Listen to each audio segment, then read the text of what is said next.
ప్రభుజీ గీతా జయంతి అన్నారు కదా, గీతా జయంతి అంటే ఆ రోజు రచించడం జరిగిందా, చెప్పడం జరిగిందా, ఎందుకు అది గీతా జయంతిగా చెప్పబడింది? పుస్తకం పుట్టినరోజు చూసారా అండి? కేవలం ఒకటే పుస్తకం పుట్టినరోజు ఈ ప్రపంచంలో ఉంటుంది, అది గీత. గీతా జయంతి అంటే పుట్టినరోజు చేస్తున్నామంటే ఆ పుస్తకం ఎంత గొప్పదో అర్థం చేసుకోండి. అసలు రచించింది ఎవరు ప్రభుజీ గీతని? కృష్ణుడు చెప్పాడు, వ్యాసుడు రచించాడు. అంటే విన్నది అర్జునుడు కదా. వ్యాస భగవానుడి యొక్క శిష్యుడు సంజయుడు. సంజయుడికి అంటే ఒక బోయవాడి చేతిలో విషపు బాణానికి మరణించాడు అని చెప్పి వింటూ ఉంటాం. అసలు కృష్ణుడు బోయవాడి చేతిలో చనిపోయాడు అనేది అబద్ధం. అబద్ధమా? ఒక విషయం మీకు అడుగుతాను చెప్పండి. ప్రభుజీ, భగవంతుడు ఏదైనా ఆశిస్తాడు అంటే తను సృష్టించిన మనిషి నుంచి తాను ఏమైనా ఆశించడం అనేది జరుగుతుందంటారా? ఆశిస్తాను. ఏం ఆశిస్తాడు ప్రభుజీ?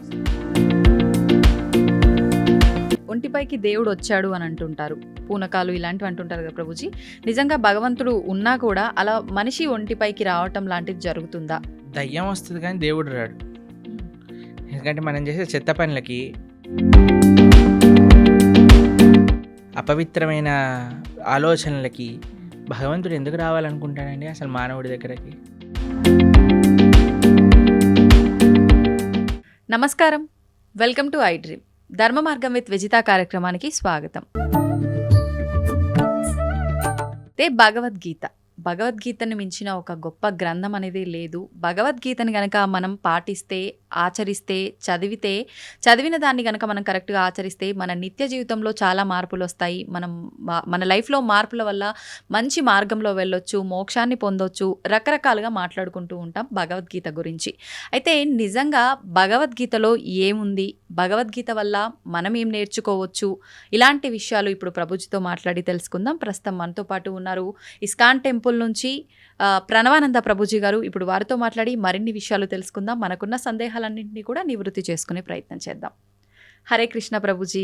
హరే కృష్ణ ప్రభుజీ, కృష్ణుడి విషయానికి వస్తే కృష్ణం వందే జగద్గురుం అనే ఒక మాట ఎక్కువగా వినిపిస్తూ ఉంటుంది. అసలు దీన్ని ఏ విధంగా అర్థం చేసుకోవాలంటారు? కృష్ణుడు జగద్గురువులు గీతాచార్యులై అయ్యారు. వేదేశ్చ సర్వేర్ అహమేవ వేద్యో అని అంటారు. భగవంతుడి దగ్గర నుంచి అంత జ్ఞానము కూడా స్వామి దగ్గర నుంచే వస్తుంది. జ్ఞానానందమయం దేవం నిర్మల స్ఫటికాకృతిం ఆధారం సర్వ విద్యానాం హయగ్రీవం ఉపాస్మహే అని అంటారు. భగవంతుడి దగ్గర నుంచే బ్రహ్మగారికి జ్ఞానం వచ్చినది. బ్రహ్మగారు ఆ జ్ఞానాన్ని అందరికీ అందించారు. కాబట్టి అన్ని పరంపరలు కూడా సాక్షాత్తుగా నారాయణ నుంచే ప్రారంభం అవుతాయి. నారాయణ సమారంభం అని అంటామన్నమాట. కాబట్టి మనకి 5000 సంవత్సరాల క్రితం ఎప్పుడైతే కురుక్షేత్ర యుద్ధం జరిగింది, ధర్మక్షేత్రే కురుక్షేత్రే సమవేతాయుత్సవ మామక పాండవాశ్చైవ కిమకర్వత సంజయ. అయితే కృష్ణుడు ఒక యుద్ధ భూమిని ఎందుకు చూస్ చేసుకున్నారు అని కానీ మనం ప్రశ్నిస్తే చూడండి, ఎప్పుడైనా India Pakistan world cup final last ball 2 runs to win ఉన్నప్పుడు ఎవరు ఏ పని చేస్తున్న వాళ్ళైనా సరే, క్రికెట్ ఇష్టం ఉన్న వాళ్ళైనా సరే, లేని వాళ్ళైనా సరే అందరు వచ్చి చూస్తారు ఏమవుతుంది ఇప్పుడు. అవునా కాదా చెప్పండి? అవును ప్రభుజీ, కరెక్ట్. అప్పట్లో ఇండియా పాకిస్తాన్ ఎలా ఉండేదో అప్పుడు కౌరవులు పాండవులు అనమాట. మొత్తం ప్రపంచం అంతా వాళ్ళు ఎంత శక్తివంతం అంటే ఏదో ఒక సైడ్ తీసుకోవాల్సి వచ్చింది అందరికి. ఐదర్ కౌరవుల సైడ్ కానీ పాండవుల సైడ్. మొత్తం అన్ని కెమెరాలు, ఫోకస్ లైట్లు అన్ని కురుక్షేత్రం పైనే ఉందన్నమాట. కృష్ణుడు అనుకున్నాడు ఇది కరెక్ట్ టైం చెప్పడానికి, గీతోపదేశం చేయడానికి. ఎందుకంటే ఫోకస్ అంతా ఒక దగ్గరకు వచ్చింది కాబట్టి. అప్పుడు గీతాచార్యుడై శ్రీకృష్ణుడు అర్జునుడి యొక్క మాధ్యమంగా ప్రపంచానికి మొత్తం గీతను ఉపదేశం చేశారు. అంటే అక్కడ అర్జునుడితో పాటు అందరూ కూడా విన్నారా? అందరూ వినలేదు, కానీ అర్జునుడి యొక్క మాధ్యమంగా అంటే అర్జునుడికి చెప్తూ ఇప్పుడు ప్రపంచం అంతా తెలిసిపోయింది కదా. అవును ప్రభుజీ. కాబట్టి అర్జునుడిని మైక్ లాగా మాధ్యమం చేసుకున్నాడు. ప్రపంచం మొత్తం కూడా గీతను ఉపదేశం చేశారు పరమాత్మ. అయితే ఎందుకు జగద్గురువు అంటారంటే భగవద్గీత సనాతన ధర్మానికి ఒక ఫౌండేషన్ బుక్ అన్నమాట. సనాతన ధర్మం యొక్క సిద్ధాంతాలన్నీ కూడా భగవద్గీత ప్రస్తావన చేసింది, ప్రతిపాదన చేసింది. అందుకే ఆచార్యులందరూ కూడా గీత పైన భాష్యాన్ని రచించారు. కాబట్టి ఇప్పుడు చూడండి మీకు ఒక విషయం చెప్తాను. హ్మ్. మీరు ఒక న్యూస్ పేపర్ ఇచ్చారనుకోండి, మీరు ఈ న్యూస్ పేపర్ చదవండి అని హ్మ్. చూస్తారు మీరు. ఓ ఇది నిన్న న్యూస్ పేపర్ పక్కన పెట్టేస్తారు. అవును. అవునా? అవును. మీకు ఒక డైరీ ఇచ్చారనుకోండి, హ్మ్. ఇప్పుడు 2025 వస్తుంది, హ్మ్. మీరు చూసారనుకోండి, అరే ఇది 2023 ఇది వద్దు. హ్మ్. ఏమంటారు మీరు, సామాన్లు లిస్ట్ రాసుకోవడానికి, అంతే. తర్వాత ఐరన్ ఎన్ని ఇచ్చారు అని రాసుకోవడానికి యూజ్ చేస్తారు. ఎందుకంటే 2023 డైరీ అయిపోయింది. 2025లో పనిచేయదు. కరెక్టే ప్రభుజీ. కానీ మీరు చూడండి భగవద్గీత హ్మ్. 5000 సంవత్సరాలు అయినది, హ్మ్. కానీ ఇప్పటికీ అందరూ అధ్యయనం చేస్తున్నారు భగవద్గీతని. అవును. ఇప్పటికీ అన్నిటికంటే మోస్ట్ కమెంటెడ్ బుక్ ఏదన్నా ప్రపంచంలో ఉంటే అది భగవద్గీత.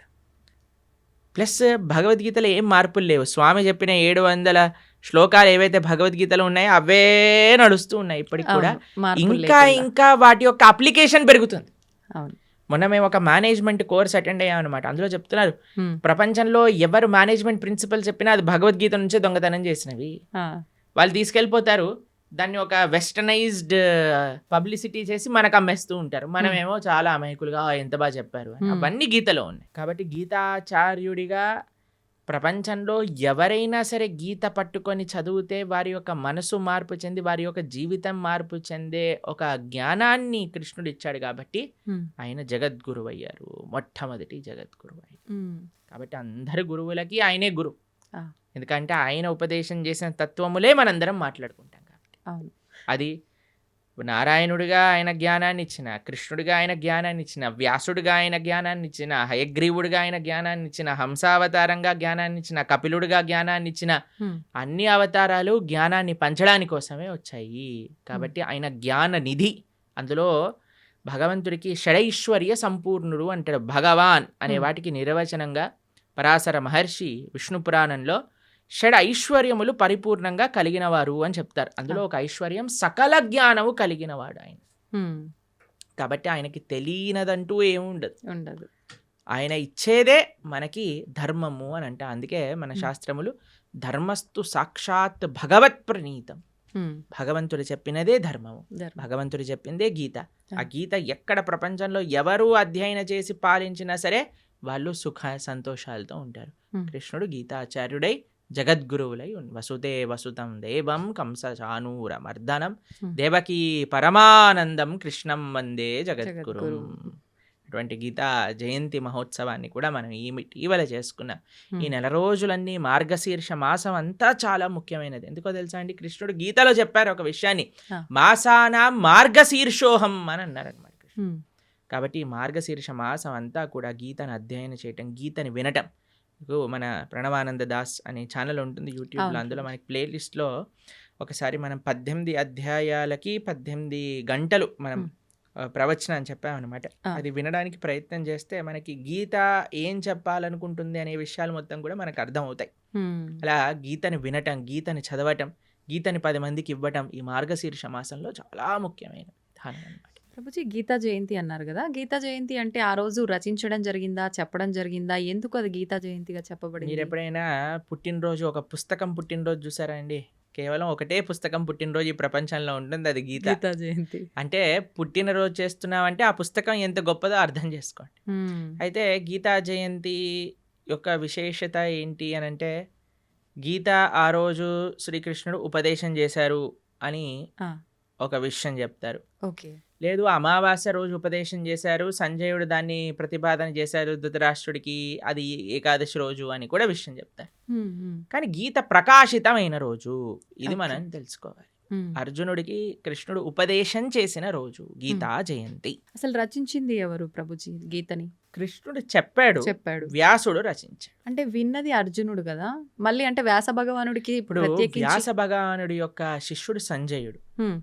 సంజయుడికి ఒక వరం ఇస్తాడనమాట వేదవ్యాసుడు. నువ్వు ఎక్కడున్న విషయమైనా సరే నీకు కనిపిస్తుంది, నీకు అది అర్థమవుతుంది అని. ఎందుకంటే ధృతరాష్ట్రుడికి చెప్పాలి, మామక పాండవైశ్చైవ కిమ కుర్వత సంజయ్, ఏం చేస్తున్నారు వాళ్ళు అని సంజయుడిని అడిగాడు. సంజయుడు ఆ దివ్య దృష్టితో చూశాడు. కృష్ణుడు అర్జునుడికి చెప్పిన విషయాలన్నీ కూడా సంజయుడు ధారణ చేసి ధృతరాష్ట్రుడికి చెప్పాడు. సంజయుడు మాధ్యమంగా వేదవ్యాసుడికి తెలిసి వేదవ్యాసుడు కూడా రచించాడు. కాబట్టి మహాభారతము వేదవ్యాస లిఖితం. హ్మ్. అందులో కృష్ణుడు ఉపదేశం చేసిన భగవద్గీత మధ్యలో హ్మ్. పొందపరుచుంది అనమాట. కాబట్టి హ్మ్. భగవద్గీత అటు శృతి ఇటు స్మృతి Hmm. అపౌరుషేయము లిఖించబడినది. రెండు కూడా విశేషమైన లక్షణం భగవద్గీతకి. అయితే ఇప్పుడు మనందరం చూస్తున్నది తెలుగులో మనకు కనిపిస్తుంది గీత అనంటే. ముందుగా రచించింది సంస్కృతంలోనేనా ప్రభుజీ? సంస్కృతంలో సంస్కృతంలో ఉన్నప్పుడు అంటే ఎవరంటే వాళ్ళు చదవడానికి అంటే వీలు పడుతుందా? బ్రహ్మాండంగా గీతని ఎవ్వరైనా చదువుకోవచ్చు. చిన్నపిల్లలు, స్త్రీలు, వృద్ధులు, పురుషులు ఎవ్వరైనా సరే హ్మ్. గీత అధ్యయనం చేసుకోవచ్చు, బ్రహ్మాండంగా చదువుకోవచ్చు. ఇలా ప్రభుపాదుల వారి దయ వల్ల హ్మ్.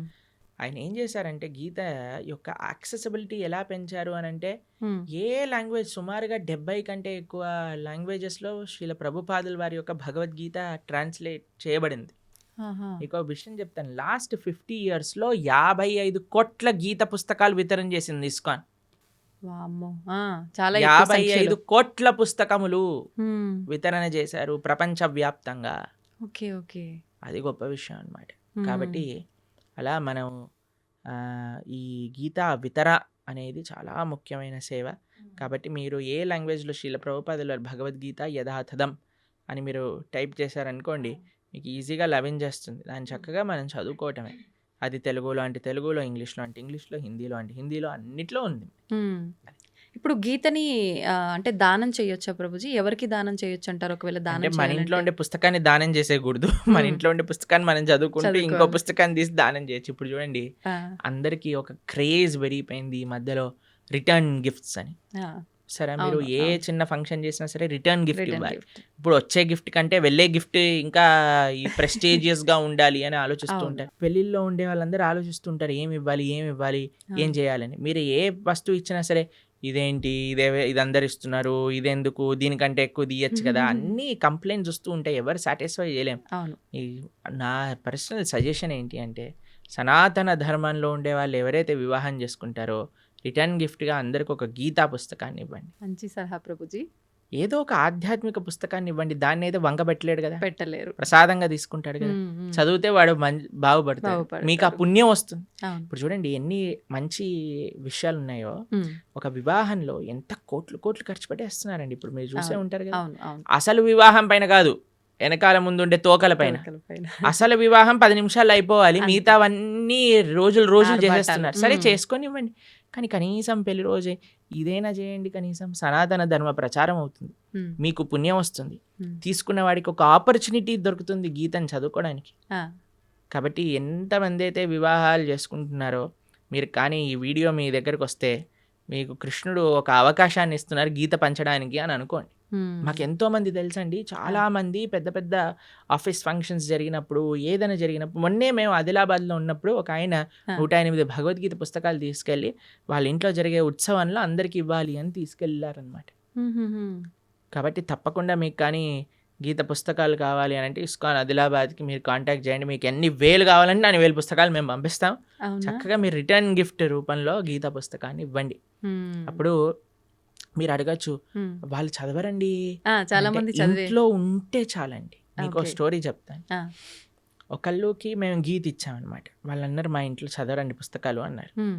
మీ పిల్లలైనా మీరు చదవకపోతే మీ పిల్లవాడు ఏం చదువుతాడండి, వాడికి అసలు ఇంట్రెస్ట్ లేదండి అని. ఆ.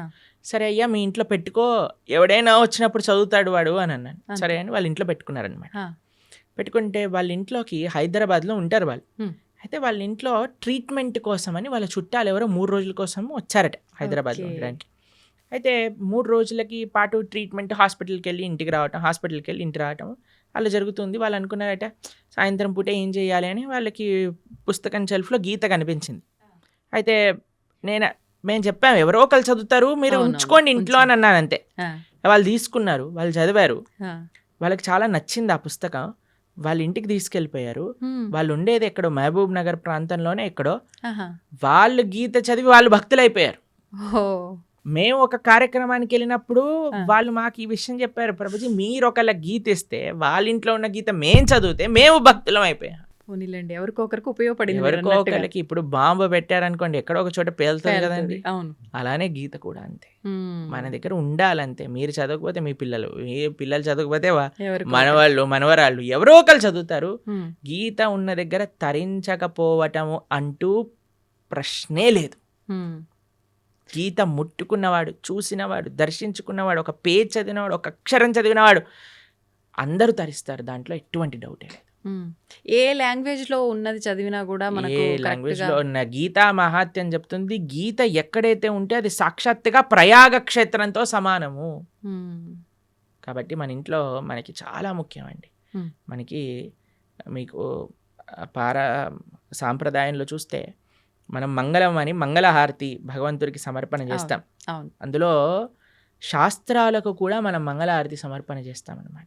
ఏవైతే వైదికమైన గంధములు మన ఇంట్లో ఉంటాయి. ఆ, ఆ. కాబట్టి ప్రతి ఒక్కళ్ళింట్లో గీత, భాగవత, రామాయణాదులు ఉండవలసినదే. మ్మ్. మీరు అనుకోకండి మా ఇంట్లో ఎవరు చదవరు, తెచ్చి పెట్టండి, ఎవరో ఒకరు చదువుతారు. పూజ రూమ్ లో పెట్టి ఉంచొచ్చా ప్రభుజీ? పూజనంలో పెట్టేసి మంచిగా వాటికి అన్ని క్లాత్ కట్టేసేసి లోపల పెట్టేసి దండలేసేసి పుష్పాలు, పూలు, పసుపు చదవాలన్నా సరే ఆ మూట తీయటం కూడా పలకన్నా సరే వద్దులే బాబు అన్నట్టుగా ఉండకూడదు. ఉండదు. యాక్సెసిబుల్ గా ఉండాలి ఎవరైనా చదువుకోవాలన్నప్పుడు. అవును, అవును. కాబట్టి ఈ పూజ చేసేయమనండి అంటే ఇప్పుడు అందరూ మొన్న గీతా జయంతి రోజు ప్రవచనం చెప్తున్నాం అనమాట. ఆ, ఏమన్నా మీ అందరికీ ఇప్పుడు భగవద్గీత ఆరాధన ఎలా చేయాలో చెప్తాను, అందరు ఫస్ట్ ఆచమనం చేయండి అనగానే అందరు పుస్తకాలు తీసుకొని రాసుకుంటున్నారనమాట. ఫస్ట్ ఆచమనం చేయాలి, దాని తర్వాత మీ కుడి చేత్తో గీత తీసుకోండి, కుడి చేత్తో గీత తీసుకోండి, ఎడం చేత్తో పట్టుకోండి, దాన్ని ఓపెన్ చేయండి, చదవటం ప్రారంభించండి, ఇదే ఆరాధన అంటే ఓ ఇదేనా ఆరాధన, మేము ఇంకేదైనా చెప్తారే అనుకున్నాం ప్రభుజీ గారు, అవును. ఏం పుష్పాలు తేవాలి, ఏం అభిషేకాలు చేయాలి అని. కాబట్టి అంటే భగవంతుడి ఫోటోకు ఆరాధన చేసినట్టు చేయాలనుకున్నారు. ఒక్కొక్క విధానం ఒక్కొక్క వస్తువుకి ఒక్కొక్క రకంగా ఆరాధన చేస్తాం. ఆ. గ్రంథాలకి ఆరాధన ఎలా చేస్తాము అని అంటే అధ్యయనం చేయటమే ఆరాధన, మ్మ్. అది చదవటమే ఆరాధన. ఓకే. కాబట్టి ఏదో మనం ఆరతులు తిప్పేసామా అది ఇది కాదండి. మెయిన్ మనం మ్మ్. చదవాలి పుస్తకాన్ని, మ్మ్. గీతను, భాగవతాన్ని, వీటన్నిటిని అధ్యయనం చేయటమే ముఖ్యం. ఇప్పుడు చదవాలన్నప్పుడు చాలా మందికి మాంసాహారం తినే అలవాటు ఉంటుంది కదా ప్రభుజీ. మాంసాహారం తిన్న తర్వాత చదవాలనుకుంటే చదవచ్చా? ఫస్ట్ మాంసాహారం మానేయండి అందరూ. మేము అదే. మానలేము అనుకుంటే తప్పదు. అలా అలా ఎందుకు అనుకుంటారు మానలేము అని? ఆ. మనం జీవహింస చేయటం మానలేము అని అంటే ఎలా అంటే చెప్పండి. ఇప్పుడు టెర్రరిస్ట్ అన్నాడు అనుకోండి, నేను జనాల్ని చంపటం మానలేను అని అంటారా? అప్పుడు మీరేమంటారా? పర్వాలేదు నాన్న, నువ్వు నీకు అనిపించట్లేదు కదా చంపేసే అని అంటామా మనం? అనలేము. చెప్పండి, అంటారా మీరు? అనలేము లేదండి ప్రభుజీ. మాకు చంపాలనే ప్రాణం ఉంది అంటే కంటిన్యూ అంటావా? అనం. కాను కదా. కాబట్టి మనం ఫస్ట్ నాన్ వెజిటేరియన్ ఆపేసేయండి, ఆ. ధార్మికంగా ఉండండి. మ్మ్. లేదండి మేము ఎంత చెప్పినా మేము మారము అన్న వాళ్ళు పర్వాలేదు, గీత చదవటం ప్రారంభం చేయండి, ఆ గీత యొక్క అనుగ్రహం చేత మానేస్తాం. ఓకే. కాబట్టి మీకు ఒక విషయం చెప్తాను, ఎందుకు మానేయమంటున్నాం అంటే మ్మ్. ఇప్పుడు గీత చదివినప్పుడు అది వంటికి ఎక్కాలి కూడా కదండి. అవును. ఇప్పుడు డాక్టర్ గారి దగ్గరికి వెళ్తారు మీరు. మ్మ్. డాక్టర్ గారి దగ్గరికి వెళ్ళినప్పుడు డాక్టర్ ఏం చేస్తారు, మీకు ఈ మెడిసిన్ వేసుకోండి అని ఇస్తారు. ఆ. దాంతోపాటు ఇవి తినకూడదు అని ఒక లిస్ట్ ఇస్తారు మనకి. అవును ప్రభుజీ. డాక్టర్ ఏమంటాడంటే మ్మ్. ఇవి తినటం ఆపేస్తేనే నీకు ఈ మెడిసిన్ పనిచేస్తుంది. అవునా కదా అవును, చెప్పండి. అవును. ఇప్పుడు మీరు నాకు అడిగారు అనుకోండి, ప్రభుజీ మెడిసిన్ మెయినా ఇవి ఆపేయటం మెయినా అని నేను మిమ్మల్ని అడిగాడు అనుకోండి, మీరు ఏం చెప్తారండి? మెడిసిన్ మెయిన్ అని చెప్తా నేను. మెడిసినే మెయినా, మ్మ్. ఆపటం మెయిన్ కాదు కదా. కాదు, దాని బదులు ఇంకో ఫుడ్ తినొచ్చు, కానీ మెడిసిన్ ఆపితే అది తగ్గదు కదా ప్రభుజీ. ఆహా, ఆ. నేను అడిగే ప్రశ్న ఏంటి అంటే మ్మ్. ఇప్పుడు ఈ మెడిసిన్ మెయిన్ అనుకున్నాం అనుకోండి, ఆ. ఈ మెడిసిన్ వేసుకుంటూ డాక్టర్ తినద్దు అన్న విషయాలు కూడా తింటూ ఉన్నాం అనుకోండి, మనకి మెడిసిన్ శరీరం పైన పనిచేస్తుందా? పని చేయదు. రెండు మెయినే కదా. అవును. ఎంత మెడిసిన్ మెయినో మ్మ్, మ్మ్. అంతే పథ్యం కూడా మెయిన్. మెయిన్. అవును, అవునా కదా. అవును. అలానే ఎంత మనం గీత చదవటం ముఖ్యమో మ్మ్. అంతగా ఏవైతే గీత వద్దు అని అంటుందో వాటిని దూరంగా పెట్టడం కూడా ముఖ్యమే. Okay, okay. మనం ఎప్పుడైతే మాంసాహారం, మద్యం, మాదక ద్రవ్యాలు, జూదం ఇవ్వ ఆపటం వల్ల ఏమవుతుంది అంటే మెడిసిన్ ఏదైతే మనం తీసుకుంటున్నా, గీత అధ్యయనం చేస్తున్నామో, జపం చేస్తున్నామో, పూజ చేస్తున్నామో, ఆరాధన చేస్తున్నామో మ్మ్. అది మనకి ఒంటికి ఎక్కుతుంది. ఓకే. మనకి ఏంటి తత్వము అని అర్థం అవుతుంది, మ్మ్. లేకపోతే అర్థం కాదు. మ్మ్. ఎందుకంటే ఈ డీపర్ స్పిరిచువల్ సైన్సెస్ అర్థం చేసుకోవాలంటే మనం సత్వగుణంలోకి రావాలి. మ్మ్. సత్వగుణం అంటే ఎటువంటి జీవహింస, ప్రాణిహింస, స్వయం హింస. ఇప్పుడు చూడండి, మాంసాహారం తినడం అంటే వేరే వాడిని హింసించడం. అవును. మాదక ద్రవ్యాలు, సిగరెట్, మందు. ఇప్పుడు చూడండి, ఈ శాస్త్రం వరకు చెప్పాల్సిన అవసరం లేదండి, సిగరెట్ డబ్బా పైనే చూపిస్తుంది స్మోకింగ్ కాజెస్ క్యాన్సర్. అవును. మీరు సినిమాలలో ఒక చిన్న వాడు మందు బాటిల్ చూపించాడంటే పక్కన smoking and drinking is dangerous to health అని అంటారు. అవును ప్రభుజీ. ఒకటి మీరు వేరే వాళ్ళనైనా హింసిస్తున్నారు, మీ శరీరాన్ని మీరు స్వయంగానే హింస పెట్టుకుంటున్నారు. ఎక్కడైతే హింస ఉన్నదో అక్కడ ధర్మం ఉండలేదు. మొన్న మేము ఒక విషయంలో చెప్తున్నాం అనమాట. హిందూ అంటే అర్థమే హింసకి ఎంతో దూరంగా ఉండేవాడే హిందువు. అది హిందూ యొక్క అర్థం. కాబట్టి మాంసాహారం తిని గీత చదవచ్చా అని అంటే ఫస్ట్ మాంసాహారం మంజేయండి. ఇప్పుడు ధనుర్మాసం వస్తుంది, తర్వాత కొత్త సంవత్సరం వస్తుంది, ఒక సంకల్పం తీసుకోండి. ఎవరైనా అంటారండి మేము తినకపోతే చచ్చిపోతామని? అలాంటి వాళ్ళు ఎవరైనా ఉంటారా అండి? లేదు కదా. అది ఏమి నేను ఇప్పుడు ఊపిరి పీల్చుకుపోతే చచ్చిపోతాను అని అంటే ఓకే పర్వాలేదయ్యా ఊపిరి పీల్చుకో అని చెప్తాను. నీళ్ళు తాగకపోతే చచ్చిపోతాము, సరే పర్వాలేదు, అది కూడా ఒప్పుకుంటే. నేను వేరే ప్రాణిని చంపి తినకపోతే చచ్చిపోతాను అనేవాడు ఉంటాడా అండి ఎవరైనా? లేరు కదా. కాబట్టి అది నీ ప్రాణం పైకి రావట్లేదు, కాబట్టి వేరే వాళ్ళ ప్రాణం తీయకు. కాబట్టి మనం ఒక సంకల్పం తీసుకుందాం, మంచిగా ధార్మికంగా ఉండడానికి ప్రయత్నం చేద్దాం. ఎందుకు మీకు ఈ విషయాలు చెప్తున్నానంటే, ఒకళ్ళు ఇటీవల మాకు చెప్పారు, ఒక కంపెనీలో పనిచేసే 250 మంది ఎంప్లాయీస్ మన వీడియోస్ వల్ల మాంసాహారాన్ని మానేసిన వాళ్ళు ఉన్నారు. కాబట్టి అందుకేసమే మనం మళ్ళీ చెప్తున్నాం, ఎందుకంటే జనాలకి పాపం తెలియదు. ఇప్పుడు ఉండే ప్రవచనకర్తలు కూడా ఎలా తయారయ్యారంటే, ఏం తిన్నా పర్వాలేదు, మీరేం చేసినా పర్వాలేదు, అన్నీ వీటికి వాటికి సంబంధం లేదు, అది ఇది అంటున్నారు. కానీ అలాంటి వాళ్ళు ఉన్నప్పుడు మనకి ధర్మం ఏంటో తెలిసినప్పుడు మనం కరెక్ట్గా చెప్పాలి కదా, అది మన కర్తవ్యం కదా. కాబట్టి అందుకోసం చెప్తున్నాం. కాబట్టి మంచిగా ధార్మికంగా ఉండండి, మంచి భగవంతుడి యొక్క కృప పొందే విధంగా ఉండాలి. కాబట్టి గీత చదవండి. గీత చదివిన విషయాలు ఎప్పుడైతే మనం అర్థం చేసుకుంటామో అప్పుడు మన చెడలవాట్లన్నీ కూడా ఒకదాని తర్వాత ఒకటి పోతాయి, దాంట్లో ఎటువంటి సందేహం లేదు. ప్రభుజీ, ఇప్పుడు ఆహార నియమాలు అయితే పాటించాలి ఆధ్యాత్మికంగా మనం ఉన్నప్పుడు, మన ధర్మ ప్రకారంగా శాస్త్రంలో ఏం చెప్పబడిందో అని అన్నారు. అయితే ఆహార నియమాలు పాటించడం వరకు ఓకే, కానీ ఆహారం కూడా తినకుండా, అంటే ఉపవాసం తినకుండా పూజలు చేయమని అలా ఉందా మన ధర్మంలో? అంటే ఏం చెప్తారు? మీకు విషయం తెలుసా, ఇప్పుడు పెద్ద థియరీ నడుస్తుంది, మీరు ఇంటర్నెట్లో చూడండి ఈ విషయం గురించి. ఎంత మనం తక్కువ తింటే అంత మన ఆరోగ్యం బాగుంటుంది. అవును. మీకు ఒక సైంటిస్ట్, అవార్డ్ విన్నింగ్ సైంటిస్ట్ ప్రతిపాదన చేసింది, 15 రోజులకు ఒకసారి కానీ ఉపవాసం ఉంటే క్యాన్సర్ని మొత్తం క్యాన్సర్ సెల్స్ని తినేస్తుంది బాడీ అని, ఫుల్ బాడీ డీటాక్స్ అయిపోతుంది అని. 15 రోజులకు ఒకసారి వచ్చేది ఏకాదశి. మనం ఏకాదశి ఉపవాసం ఉండండి రా అంటే దేవుడు అలా ఉండమన్నాడా, ఇది చేయమన్నాడా అని అంటారు. కానీ వెస్టర్న్ సైంటిస్ట్ వచ్చి do this fasting and you'll be cancer cells will be gone అనగానే ఓ వా అని అంటారు మన వాళ్ళు. అది మన దగ్గర ఉండే ఒక మూర్ఖత్వం అంటారు చూడండి, అమాయకత్వము, అజ్ఞానము అని అనొచ్చు మనం. కాబట్టి మన శాస్త్రం ఏదైతే చెప్తుందో అది జాగ్రత్తగా ఆచరించటం వల్ల మనకు తెలుస్తుంది. ప్రతిదీ ప్రశ్నించాల్సిన అవసరం లేదండి. మనం ఏం చేయాలంటే ఫస్ట్ ఆచరించాలి. ఇప్పుడు మీకు స్కూల్లో అడ్మిషన్ ఇచ్చారనుకోండి, యూనిఫామ్ వేసుకోండి, సాక్స్ ఈ కలర్లో ఉండాలి, షూస్ ఇలా ఉండాలి, పాలిష్ చేసుకొని రావాలి, హెయిర్ స్టైల్ ఇలా ఉండాలి, ఆడపిల్లలు అయితే జడ వేసుకొని రావాలి అని చెప్తారు. ఎందుకు జడ వేసుకోవాలి, ఎందుకు యూనిఫామ్ వేసుకోవాలి, ఎందుకు షూ పాలిష్ చేసుకోవాలి, ఇవన్నీ అడగం. చెప్పింది చేస్తాం. చెప్పినప్పుడు స్కూల్లోకి వెళ్ళినప్పుడు ఓ ఇది అందరూ కామన్గా ఉండడానికి, ఇది డిసిప్లిన్ ఉండడానికి, మనకి బాధ్యత నేర్పించడానికి, క్లీన్లీనెస్ నేర్పించడానికి, ఒక యునైటెడ్ కాన్షియస్నెస్ రావడానికి, ఇవన్నీ ఎప్పుడు వస్తాయి? ఆచరిస్తూ ఉన్నప్పుడు, 10 మందిని చూస్తున్నప్పుడు వస్తాయి.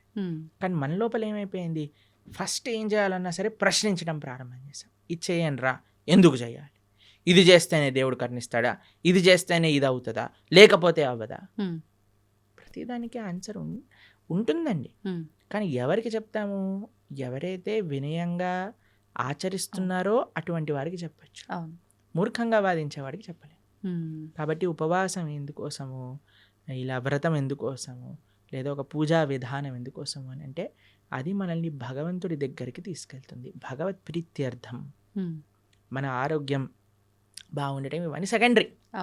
కొన్ని నియమాలు శాస్త్రములు చెప్పాయి, ఈరోజు ఇలా ఉండండి, ఈరోజు ఇలా ఉండండి అని. పెద్దలు చెప్పిన మాట, పెద్దల మాట పెరగన్న మూట అంటాం కదండి.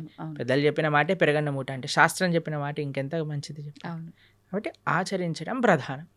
ఒకసారి ఆచరించడం ప్రారంభం చేస్తే మనకి ఎవరిని అర్థకాకుండా తెలిసిపోతుంది ఎందుకు చేయమన్నారు ఏంటి, ఆ బెనిఫిట్స్ మనమే చూస్తాం.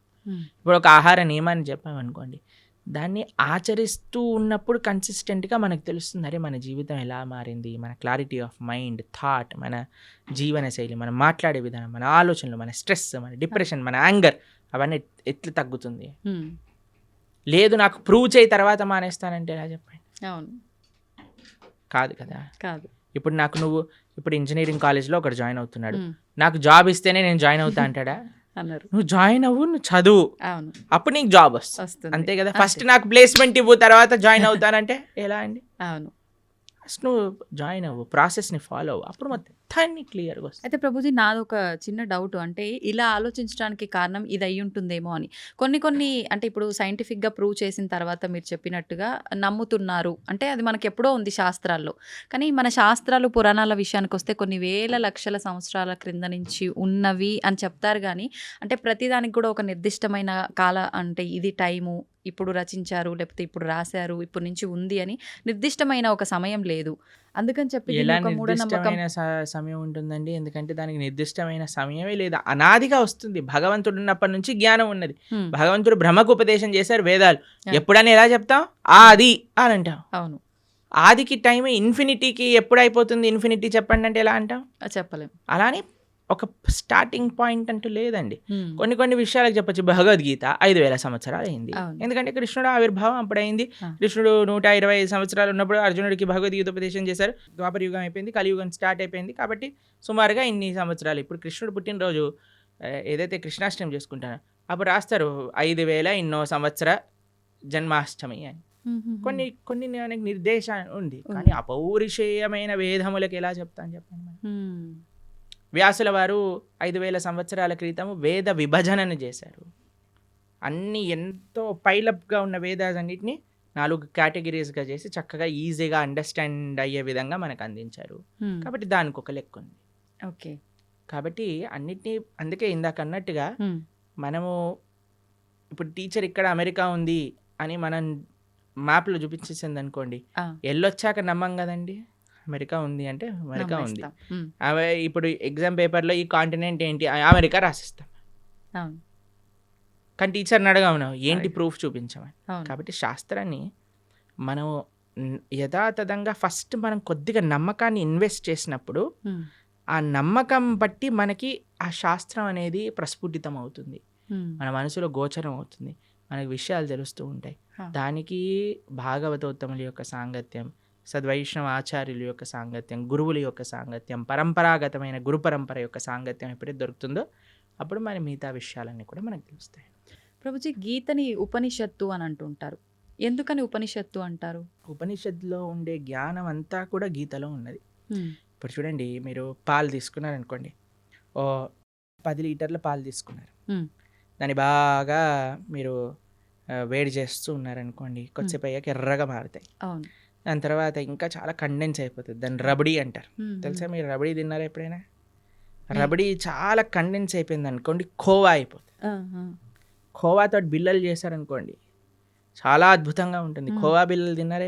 తిన్నాను. చూడండి, ఇంత పాలు కండెన్స్ అయ్యి రబడీ అయ్యి, రబడీ కండెన్స్ అయితే కోవా బిల్లలు అయ్యాను అనుకోండి, ఎంత స్వీట్గా ఉంటుంది. అలా శాస్త్రములు ఎన్నో ఉన్నాయి, వాటి యొక్క సారాంశం ఉపనిషత్తులు. ఉపనిషత్తుల యొక్క సారాంశం గీత. సర్వోపనిషదో గావో దోగ్ధా గోపాలనందన. అన్ని ఉపనిషత్తులు కూడా సర్వోపనిషదో గావు, అన్ని ఉపనిషత్తులు కలిపి ఒక ఆవు అనుకుంటే, దుగ్ధా గోపాలనందన, ఆ ఆవు యొక్క పాలు ప్రీతికి పార్థో వత్సః అంటే అర్జునుడు ఒక దూడగా చేసుకొని మన కోసం అందించిన పాలే గీత. గీతామృతం మహత్ అని.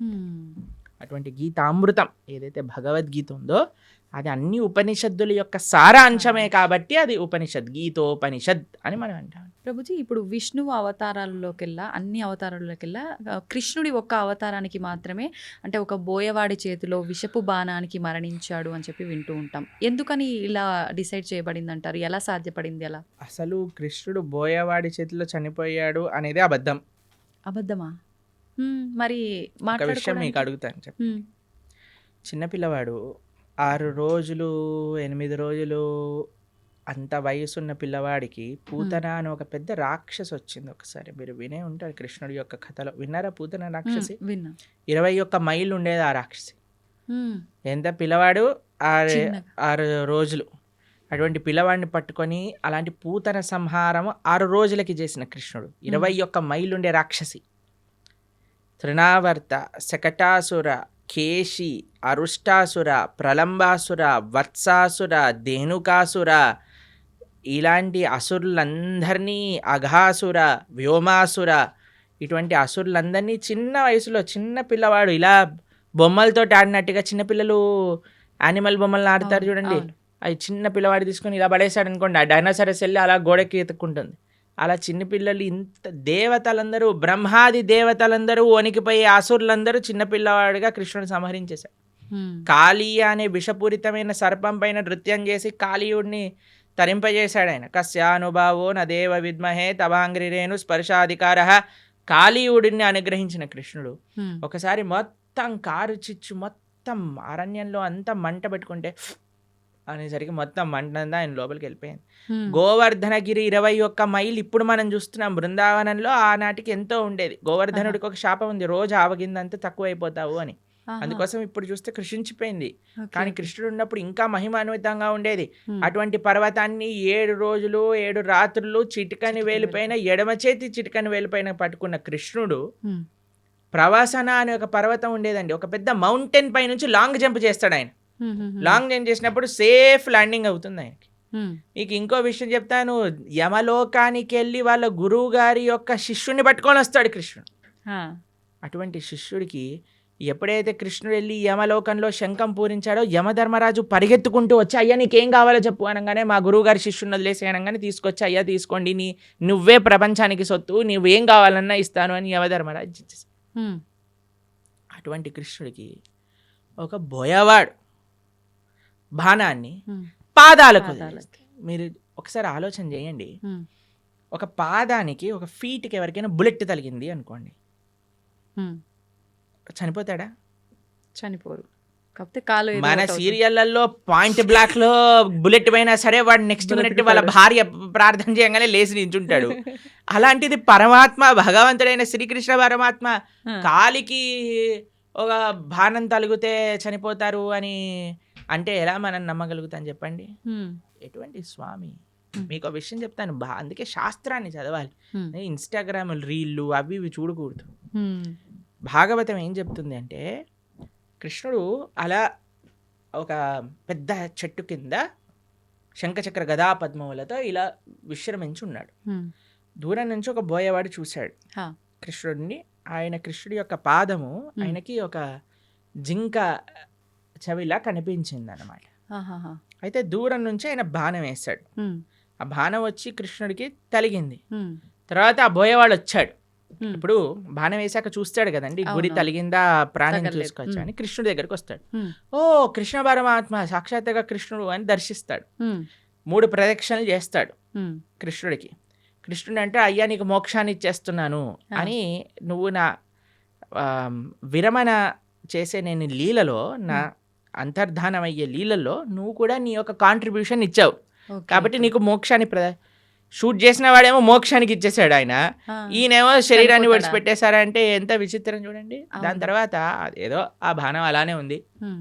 స్వామి అన్నీ ఇంకా అవతార పరిసమాప్తి చెయ్యాలి అని అనుకునే సమయంలో దేవతలందరూ, వారి కోసం కదండి కృష్ణుడు ఆవిర్భవించింది, అందరు దేవతలు వచ్చి పైనుంచి పుష్పవృష్టి కురిపిస్తున్నారనమాట. తండ్రి నా కోసం నువ్వు అవతరించావు, కృతజ్ఞతలు కృతజ్ఞతలు అని అందరూ కృష్ణుని స్తోత్రం చేస్తుంటే, కృష్ణో స్వదాగోపకతే ధర్మ జ్ఞానాభి సహ, కృష్ణుడు శరీరాన్ని వదిలేసి ఇక్కడేదో తర్వాత ఆయన ఆత్మ పైకి వెళ్ళిపోయింది అలాంటిది ఏం ఉండదండి. ఆయన స్వయంగా శరీరం పూర్తి శ్రీకృష్ణ పరమాత్మ, ఆయనకి ఆత్మ వేరు శరీరం వేరు కాదండి. కృష్ణుడు మనలాగా జీవుడు పంచభౌతికమైన దేహం కాదండి. జన్మ కర్మచ మే దివ్యం.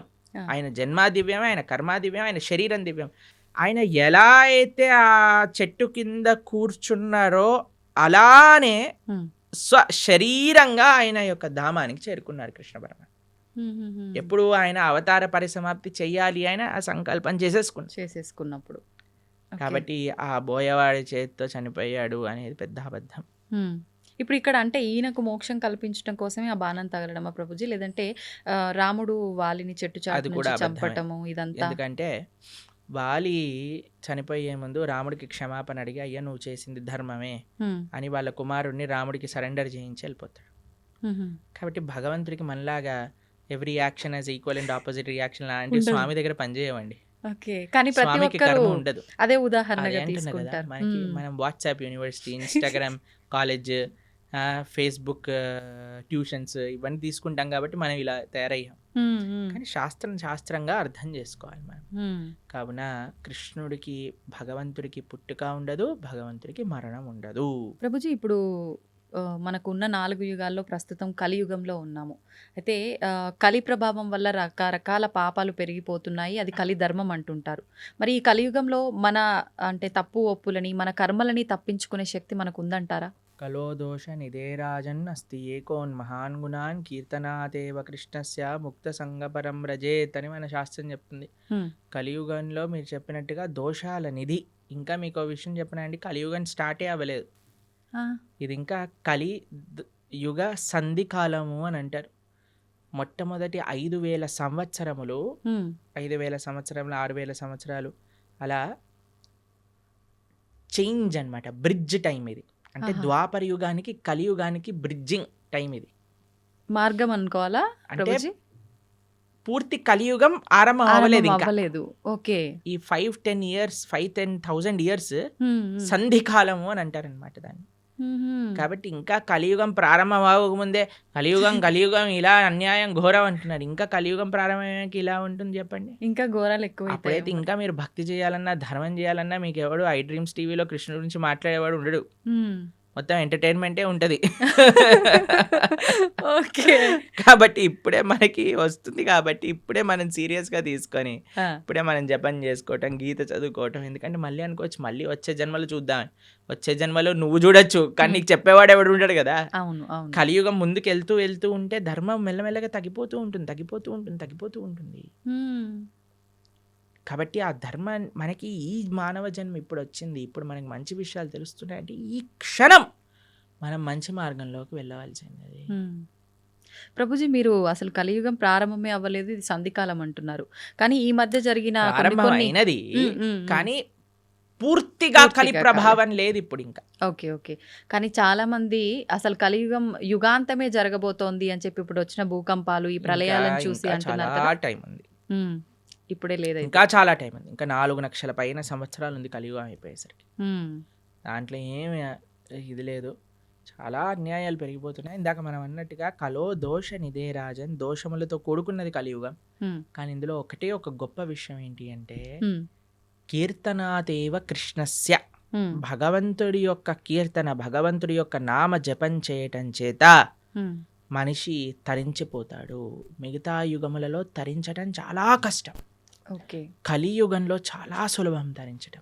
కేవలం భగవంతుడి యొక్క నామం హరే కృష్ణ కృష్ణ కృష్ణ హరే హరే, హరే రామ రామ రామ హరే హరే ఇది షోడశాక్షరనామ్నాం కలికల్మషనాశనం నాతరపరతరోపాయ సర్వవేదేషు దృశ్యతి. హరిర్నామ హరిర్నామేవ కేవలం కలోర్నాస్తైవ నాస్తైవ గతిరన్యదా. ఇది శాస్త్రం చెప్పింది. ఈ కలియుగంలో తరించడానికి ఇంకొక మార్గం లేదు. హరినామమే మనకి శరణు. యదాప్నోతి తదాప్నోతి కలౌ సంకీర్త కేశవం అని అంటారు.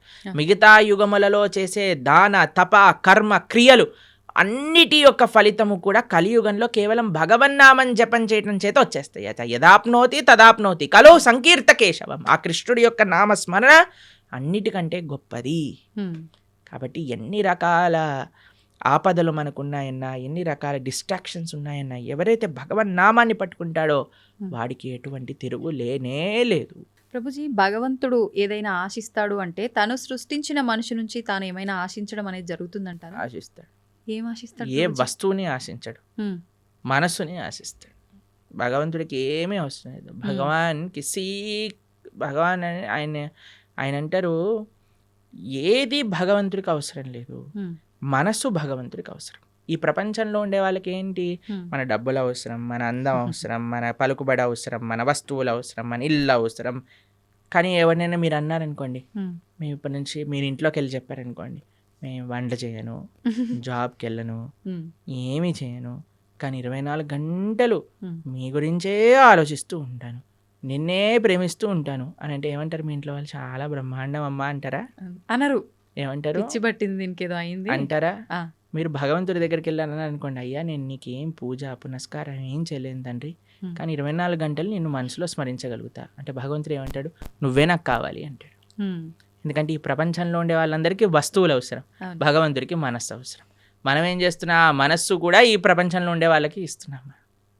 కాబట్టి మనము ఈ ప్రపంచంలో ఉండేటప్పుడు మన బాధ్యతలు నిర్వర్తిస్తూ మన మనసుని భగవంతుడికి ఇవ్వాలి. అట్లా అని చెప్పి భగవంతుడికి నాకు ఏది వద్దని చెప్పి ముందు కూర్చొని ధ్యానం చేస్తే బ్రతకలేం కదా ప్రభుజీ, అన్ని కావాలి అలా బ్రతకమని చెప్పాడా కృష్ణుడు? భగవద్గీతలో అర్జునుడు అదే అన్నాడు, నేను వెళ్ళిపోతాను, సన్యాసం తీసుకుంటాను. కృష్ణుడు అన్నాడు, మా మనుస్మర యుద్ధ నన్ను గుర్తుపెట్టుకుంటూ యుద్ధం చేయాలి నీ కర్తవ్యము అని అన్నాడు.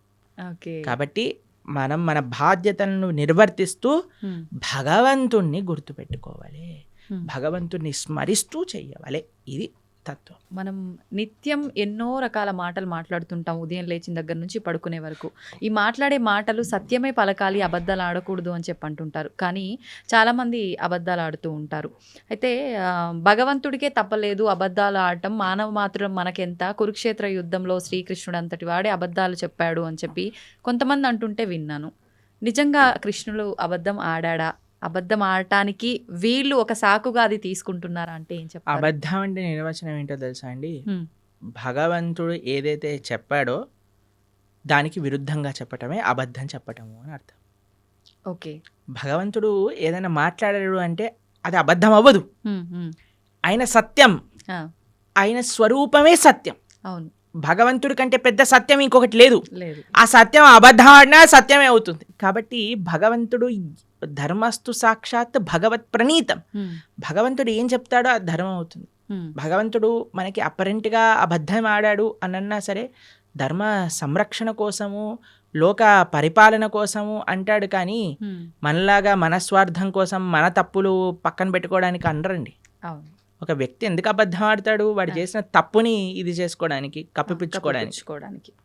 కానీ భగవంతుడు అలా చేయలేదండి. భగవంతుడు ఏదన్నా చేశాడు అని అంటే దాని వెనకాల ఎంతో రీజన్ ఉంటుంది. అంతేగాని నేను కూడా భగవంతుడు ఆడాను కదా నేను కూడా చేశాను అనుకోండి, పులిని చూసి నక్క వాత పెట్టుకున్నట్టు అవుతుంది. అవును. కాబట్టి మన వాళ్ళకి అన్ని చెడు పనులను సమర్థించుకోవడానికి భగవంతుడి పైన బాణాలు వేసేవాళ్ళు ఫస్ట్ అసలు భగవత్ తత్వం అంటే ఏంటో అర్థం చేసుకోవాలి. ఇప్పుడు చూడండి, మీరు ఒక సిగ్నల్ దగ్గర నించున్నారనుకోండి, మీ దగ్గర సిగ్నల్ దగ్గర ఉన్నారు, మీకు రెడ్ లైట్ పడింది, ఆగారు. ఒక సీఎం, చీఫ్ మినిస్టర్ కాన్వాయ్ పోతుంది, ఆయన జుమ్ జుమ్ జుమ్ జుమ్ అని కార్లు వెళ్ళిపోతాయి. హే వాడు ఎందుకు వెళ్తున్నాడు, నేను కూడా వెళ్తానని మీరు కూడా వెళ్ళారనుకోండి, మిమ్మల్ని తీసి బొక్కలు పడేస్తారు. అంతే కదండి. కాబట్టి ఒక్కొక్కళ్ళకి ఒక్కొక్క పద్ధతి ఉంటుంది, ఒక్కొక్కళ్ళకి ఒక్కొక్క నియమం ఉంటుంది. ఆ నియమాన్ని ఆచరించడంలో గొప్పగా ఉంటుంది. కానీ పక్కన వాడి నియమాన్ని వాడెందుకు ఆచరించట్లేదు? ఇప్పుడు చూడండి, మీరు చాలా ఆశ్చర్యం ఏంటంటే గుళ్ళల్లో లైన్లలో నించుంటారు జనాలు. ఎప్పుడైనా విఐపీలు కానీ ఎవరైనా కొందరు ఫాస్ట్గా వెళ్ళిపోయారనుకోండి, వాళ్ళని చూసి వీళ్ళందరూ ఒకటే, వాళ్ళు ఎందుకు వెళ్ళిపోతున్నారు, వాళ్ళు తొందరగా అయిపోతుంది, మాకు అవ్వట్లేదని గోలబెట్టేస్తుంటారు. చూసారా టీవీలలో కూడా ఇలాంటి వీడియోలు చూస్తాం. మాకు అనిపిస్తుంది, సరే అయ్యా నీకు వాడు 2 నిమిషాల్లో వచ్చేస్తాడు, దర్శనం చేసుకొని 2 నిమిషాలు వెళ్ళిపోతాడు. నువ్వు అరగంట సేపు 2 గంటల సేపు ఆ ఆలయంలో ఉండే చక్కటి ఆ పాజిటివ్ స్పిరిచువల్ వైబ్రేషన్ని అబ్జర్వ్ చేసుకునే ఒక అవకాశం నీకు వచ్చింది. ఒక గీతో, భాగవతమో, ఒక విష్ణు సహస్రనామమో, ఏదో ఒకటి భగవన్నామమో, కృష్ణ గోవింద రామ నారాయణ అనుకోకుండా ఆ ఆలయంలో ఉండే ఆ పవిత్రమైన ఎన్వైరన్మెంట్ని పాడు చేసే విధంగా ఒకళ్ళపైన ఒకళ్ళు అరుచుకోవటాలు, వాళ్ళు వెళ్ళిపోతున్నారు, మేం టికెట్ కట్టాము, వీళ్ళు వెళ్ళిపోతున్నారు. ఈ గోల్ అసలు ఎంత విచిత్రమో చూడండి. అవును. వాడు అదృష్టవంతుడా, వీడు అదృష్టవంతుడా? మీరు చెప్పినట్టుగా చూస్తే వీళ్ళే అదృష్టవంతులు కదా, చెప్పండి. కానీ ఓపిక తక్కువ కదా ప్రభుజీ. అసలు భగవంతుడు నేర్పించేది ఓపిక. ఆలయంలో ఓపిక పట్టిన వాడు జీవితంలో ఏం ఓపిక పడతాడు చెప్పండి. అవును. ఈ వ్యక్తి ఏమన్నా ప్రైమ్ మినిస్టరా తొందరగా వెళ్ళిపోయి దర్శనం చేసుకోవడానికి? లేదు. సరే అయ్యా బిజీ, అందరూ బిజీ ఈ ప్రపంచంలో, ఉమ్, కానీ నీకు ఒక అదృష్టం వచ్చింది కదా, నువ్వే వేరే వాళ్ళని చూసి మనకెందుకు, వేరే వాళ్ళతో పోలికెందుకు, ఉమ్, వాళ్ళు వెళ్ళారు దర్శనానికి, సరే భగవంతుడికి ఇష్టం లేదేమో ఎక్కువసేపు ఈయన నా ముందు కనిపించద్దు, తొందరగా పంపించేస్తాడు, ఉమ్, కానీ నీ పైన ప్రేమ ఉందేమో, నిన్ను ఎక్కువసేపు చూసుకోవాలనుకుంటున్నాడేమో. ఉమ్, కాబట్టి మాకు చాలా బాధేస్తుందండి ఎక్కడైనా ఆలయంలో ఆ ఆ ఫైటింగ్ నేచర్ ఎప్పుడైతే వచ్చేస్తుందో, ఉమ్. ఆ అది అది మొత్తం ఆ అట్మాస్ఫియర్ని పాడు పాడు చేసేస్తుంది. చేసేస్తాం. అవును. కాబట్టి భగవంతుడితో మనకొద్దు, వేరే వాళ్ళతో పోలికొద్దు, ఉమ్, మనము మన జీవితాన్ని పరిశీలన చేసుకుందాం. ఉమ్, నేను ధార్మికంగా ఉన్నానా, ఆధ్యాత్మికత సనాతన ధర్మంలో వేరే వాళ్ళతో కంపారిజనే ఉండదు. ఉమ్, నా జీవితాన్ని నేను భగవంతుడికి ఎలా సమర్పణ చేస్తున్నాను. ఇప్పుడు ఎగ్జామ్లో ప్రిపేర్ అయ్యేది నువ్వు ప్రిపేర్ అవుతాం, కానీ పక్కన వాడు అది ఆ చాప్టర్ వదిలేశాడు కాబట్టి నేను కూడా వదిలేస్తున్నాను, చెప్పని వాడు ఇది చేస్తున్నాడు కాబట్టి నేను కూడా అది చేస్తున్నాను. నీ ప్రిపరేషన్, నీ కాన్ఫిడెన్స్, నీది, నీ ఎగ్జామ్, నీ పర్ఫార్మెన్స్, నీ రిజల్ట్, నీ భవిష్యత్. ఉమ్, అలానే ధర్మానికి వచ్చేసరికి నేను భగవంతుడికి ఆన్సరబుల్. ఒకరోజు భగవంతుడి ముందు నించున్నప్పుడు నేను చెప్పాలి సమాధానం. అవును. ఎంత అబద్ధం ఆడకుండా నేనున్నాను, ధర్మాన్ని ఆచరిస్తూ నేనున్నాను, శౌచం నేను పాటించాను Krishna. You are not answerable to anybody in this world except God. ఇది గుర్తుపెట్టుకున్నాం అనుకోండి, వేరే వాళ్ళని మనం ఏమనం, ప్రశాంతంగా మన జీవితాన్ని చక్కగా మన మంచి భక్తి మార్గంలో ఉండగలుగుతాం. అవును. నిజంగా ప్రతి ఒక్కరూ అంటే ఇంత జ్ఞానంతో ఆలోచిస్తే తప్ప ఆ వెయిట్ చేస్తున్నాము అనేది భగవంతుడు నిజంగా మీరు చెప్పినట్టు ఎక్కువసేపు నన్ను అలా భగవంతుడు ఉంచాలనుకున్నాడేమో, నాతో అలా పలికించాలనుకున్నాడేమో నామస్మరణ అనే ఆలోచన చేస్తే అంతే గనక కదండి, మనకి నచ్చే వాళ్ళని హే ఎల్లకెళ్ళకెళ్ళ కొంచెం కూర్చో అంటాం కూర్చోమంటాం. కదా. అవును. అలానే భగవంతుడి దగ్గర కూడా కదండి, భావన అండి, మనసులో ఏదైనా భావన ప్రధానం. భావన మంచిగా ఉన్న వాడికి జీవితం అంతా బాగా కనిపిస్తుంది.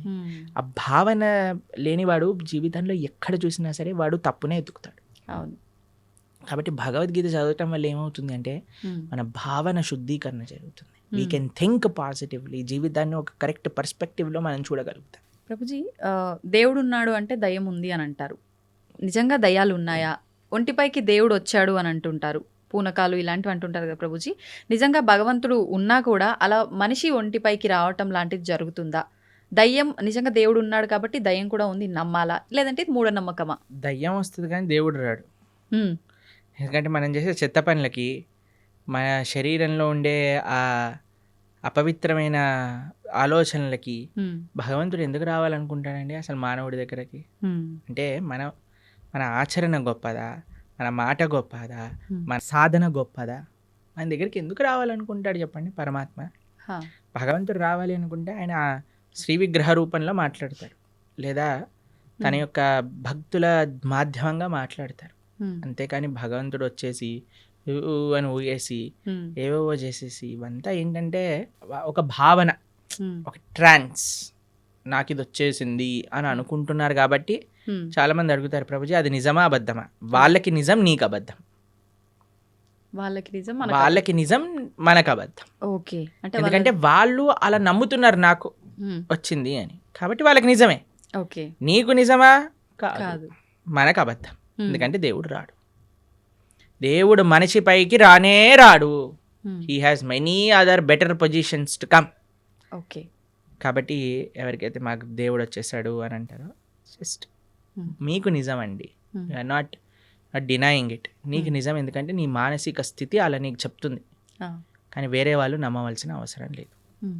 మరి దయ్యం పరిస్థితి ప్రభుజీ? దయ్యం వస్తుంది ఎందుకంటే చేసేవన్నీ రాక్షస పనులు కదా, వేరే వాళ్ళని హింసించటం, వేరే వాళ్ళని మాట్లాడటం, ఉమ్, అపవిత్రంగా జీవించటం. కాబట్టి దయ్యం రావడానికి చాలా అనుకూలమైన పనులు చేస్తున్నా, ఉమ్, దైవం రావడానికి అనుకూలమైన పనులు చేస్తున్నావా అనేది ప్రశ్నార్థం. ఓకే. కాబట్టి దయ్యం ఎవరి దగ్గరకు వస్తుందండి? ఎవరైతే చాలా నెగిటివ్గా ఉంటారో, నెగిటివ్, డిప్రెస్డ్, ఉమ్, ఆ కళ లేకుండా, ఎప్పుడైనా సరే అంటే ధార్మికంగా చూడండి, కొంతమందిని చూస్తే మనకి ఆ భగవత్ కళ అనేది ఉట్టిపట్టే విధంగా ఉంటుంది. అవును. వాళ్ళ యొక్క వేషభూషం కానీ, వాళ్ళ యొక్క సాధన కానీ, వాళ్ళ యొక్క వర్చస్సు కానీ, ఉమ్, అలాంటి వాళ్ళ దగ్గరికి ఎప్పుడు నెగిటివ్ ఎనర్జీస్ రావు. ఉమ్, కానీ ఎవరైతే ఎప్పుడు కూడా డిప్రెషన్లో ఉంటారో, గ్లూమీగా ఉంటారో, ఉమ్, అని నెగిటివ్ ఆలోచిస్తుంటారో, వేరే వాళ్ళకి నెగిటివ్ చెయ్యాలి అని ఎవరైతే అనుకుంటారో వాళ్ళకి దగ్గర తప్పకుండా నెగిటివ్ ఎనర్జీస్ ఉంటాయి. అయితే ప్రభుజీ, ఇప్పుడు ఒంటిపైకి దేవుడు రావటం అయితే కాదు, అది వాళ్ళ వరకే నిజం, కానీ మనం నమ్మాల్సిన అవసరం లేదు. No. కానీ చాలా మంది ఇది పక్కన పెడితే దేవుడు మాకు కనిపిస్తాడు అని చెప్పి, మీకు కూడా చూపిస్తామని చెప్పి ఈ మధ్యకాలంలో అంటున్నారు. నిజంగా దేవుడు చూపించమని కనిపిస్తాడా? దేవుడితో ఫోన్ చేసి మాట్లాడించామనే వాళ్ళు కూడా ఉన్నారు ఇంకా తెలుసా మీకు? రాబోయే కాలంలో ఆహా, వచ్చేసారా ఆల్రెడీ? మన ధర్మంలో లేరు, పక్క ధర్మంలో ఉన్నారు ఇంకా. ఓకే. పక్క ధర్మం అంటూ పక్క మతాలలో ఉన్నారు ఇంకా. దేవుడు ఫోన్ నెంబర్లని, తర్వాత మీకు విషయం తెలుసా, స్వర్గంలో వాళ్ళకి ప్లాట్లు కూడా అమ్మే మతాలు కూడా ఉన్నాయి ఇంకా. అయ్యో, ఒక దేశంలో ఒక మతానికి చెందిన వాళ్ళు స్వర్గంలో నీకు ఇంత ప్లాట్ ఇంత డబ్బులు ఇచ్చి వాళ్ళ మత పెద్ద తీసుకొని వాళ్ళకి అమ్మిన వృత్తాంతాలు ఇప్పుడు జరుగుతున్నాయి ఇంకా. ఇంత పిచ్చోళ్ళ జనాలు. మీకు కనిపించట్లేదా ఆ పిచ్చితనం ఎలా ఉందో? మన కింద పడిపోగానే అందరూ డాన్స్ వేయటం, వాడేదో నీళ్ళు జలంగానే ఖర్చు లేయంగానే ఇట్లా ఇట్లా చేస్తుంది. వాళ్ళకంటే ఇంకా పిచ్చి ఇంకేం ఎయిడ్స్ బాగా చేసేస్తా అంటాడు, క్యాన్సర్ బాగా చేస్తా అంటే చచ్చిపోయిన వాడిని లేపేశాడు ఒకడు తెలుసా మీకు ఉత్తర భారతదేశంలో. అవునా ప్రభుజీ? డెత్ సర్టిఫికేట్ ఉన్న వాడిని లేపేశాడు ఓ దేవుడి పేరు మీద. అంటే మన దేవుడు కాదనుకోండి, ఎవరి గురించి మాట్లాడుతున్నా మీకు అర్థమయ్యే అవును ఉంటుంది. అవును అర్థమైంది. అలాంటి వాళ్ళ వేలాది మంది వెళ్ళిపోయి హర్షేస్తూ గోల పెట్టేస్తూ కింద పడిపోయి, అసలు నాకు ఇవి చాలా విచిత్రం అనిపిస్తుందండి. అంటే జనాలకు బుద్ధి ఉంటే వెళ్తారా అసలు అలాంటి ప్రదేశాలకు? చెప్పండి ఒకసారి. ఇలాంటివి జరుగుతున్నా కూడా చాలా చోట్ల మత మార్పిడిలు జరుగుతున్నాయి కదా ప్రభుజీ, మరి దాని గురించి ఏమంటారు? మంచి పని అనిపిస్తుంది మాకు. ఇలాంటి వాళ్ళు బుద్ధి లేని వాళ్ళు వెళ్ళిపోతే మంచిదే కదండి. మూర్ఖులు ఉన్న వెళ్ళిపోవడం. వాళ్ళైనా అసలు మంచిగా ఉన్న వాళ్ళు కావాలి కదా మనకి. కాబట్టి ప్రలోభాలు ఎక్కువైపోయాయి మతం పైన. కాబట్టి ఆ ప్రలోభాలు తగ్గించుకోవాలి మనం. వేరే వాళ్ళే మన ధర్మం. అందుకే చెప్తున్నాను ఏంటంటే, ఎవరైతే శాస్త్రాధ్యయనం చేస్తారో, ఎవరైతే మంచిగా శాస్త్రాన్ని చదువుకొని వాటిని పాచరిస్తారో, వాళ్ళని ఎవ్వరూ ఏ ప్రభావం పెట్టి మార్చలేరు. మూర్ఖపు ఆలోచనలతో ఉండి దుర్మార్గపు ఆలోచనలతో ఉన్న వాళ్ళు మాత్రమే ఇది మూఢనమ్మకం అని భావించి ఇంకో దాంట్లోకి వెళ్ళడానికి ప్రయత్నిస్తారు. సంతోషం ప్రభుజీ, చాలా మంచి విషయాలు చాలా అద్భుతంగా వివరించారు, అందరికీ అర్థమయ్యే విధంగా. ధన్యవాదాలు. హరే కృష్ణ.